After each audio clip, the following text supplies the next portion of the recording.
I have that guts to challenge you. If you have that guts, you will prove everything. আপনি কোনো আর্টিস্টকে বা কোনো movie টিমকে নিয়ে এই ধরনের এলিগেশন দেবেন এবং সেটা নিয়ে একটা ইয়েলো জার্নালিজম করবেন, সেটার বিরুদ্ধে আসলে আমাদেরকে কথা বলা উচিত। আমি আহসান হাবিব দৈনিক কালবেলা থেকে বলছি। তো বিষয়টা হলো গত ঈদে আপনার সিনেমা চলেছে হলে তুফানের তোড়ে। আমি যদি আপনার কাছে প্রশ্ন রাখি, তুফানের তোড়ে রিভেঞ্জ টিকবে তো? আরেকটা বিষয় হলো, গত ঈদে আপনার সিনেমা চলেছে, সেখানে মন্ত্রীকে দিয়ে হলে ফোন দেওয়াতে হয়েছে। আপনি কি মনে করছেন আপনার এই সিনেমা এবার তুফানের তোড়ে টিকবে এবং মন্ত্রীকে দিয়ে ফোন দেওয়াতে হবে না, সাধারণ মানুষ এটি দেখে টাকা উসুল হবে? আপনার আত্মবিশ্বাসের জায়গাটা একটু জানতে চাই। আপনি কি প্রশ্নটা করেছেন একটু দেখতে চাই আপনাকে। সামনে আসুন। আমি আহসান হাবিব কালবেলা। আপনি সামনে আসুন। বলেন, সমস্যা নাই। আমি সামনে আসতে হবে কারণ আপনাকে কেউ দেখতে পাচ্ছে না।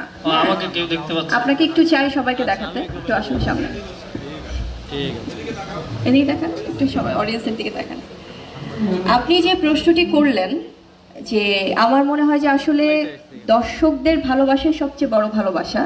এবং আপনি কোন মাধ্যম থেকে বলছেন? দৈনিক কালবেলা। দৈনিক কালবেলা থেকে।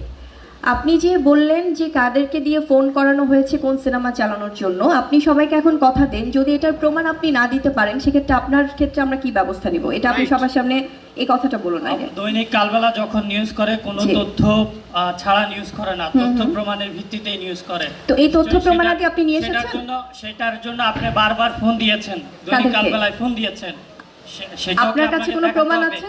অবশ্যই প্রমাণ আছে। আচ্ছা, আমি আপনাকে বলছি, অবশ্যই প্রমাণ আছে। আপনাদের এই দৈনিক কালবেলাতে কখনোই আমি ফোন করিনি, বরং দৈনিক কালবেলা থেকে আমার সাথে যোগাযোগ করা হয়েছে আপনাদের প্রোগ্রাম অ্যাটেন্ড করার জন্য। তো সামহাও আমি প্রোগ্রাম অ্যাটেন্ড করিনি বলে হয়তো বা আপনারা এই ধরনের কাজ করেছেন। আমি এটা আসলে, যদি এই ধরনের সাংবাদিকতা হয় সেক্ষেত্রে আমি আপনাদের কাছে প্রশ্ন রাখতে চাই যে আজকে আহসান হাবিব আপনি দৈনিক কালবেলা থেকে বলছেন যে কাদেরকে ফোন করে কোন সিনেমা চালাতে বলা হয়েছে। তো এই কথাটা আপনি প্রমাণ করতে, যেহেতু আপনি বলেছেন যে আপনার কাছে প্রমাণ আছে, আপনি এই প্রমাণটা নিয়ে আপনি অতি শীঘ্রই সিনেমাটি বলানো হয়েছে দেয়ালের দেশ। আপনার কাছে প্রমাণ আছে? অবশ্যই প্রমাণ আছে। আপনি প্রমাণটা প্লিজ দেখান। না না না না না না, এই ধরনের সাংবাদিকতা আমি, শুনুন, আপনার কাছে প্রমাণ থাকলে আপনি প্রমাণটা নিয়ে আসুন। এই ধরনের সাংবাদিকতার বিরুদ্ধে কিন্তু আমাদের ভয়েস রেজ করা উচিত, ঠিক আছে? আপনি প্রমাণটা, আপনি এখন কথা বলেছেন, আপনাকে এখন প্রমাণটা দেখাতে হবে।